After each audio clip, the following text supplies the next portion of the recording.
સુરતના આમ આદમી પાર્ટીના કોર્પોરેટર વિપુલ સુહાગિયાની ધરપકડના મામલે કુમાર કાનાણી દ્વારા ગંભીર આરોપ લગાવવામાં આવ્યા છે।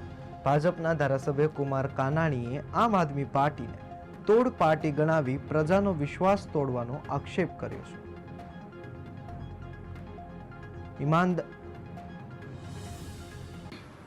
આમ આદમી પાર્ટી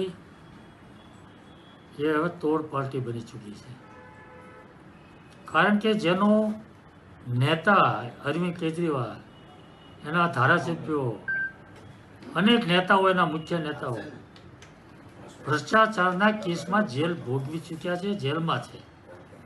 તો આ તો એના કોર્પોરેટરો છે। આખી પાર્ટી ભ્રષ્ટાચારથી ખતબદે છે।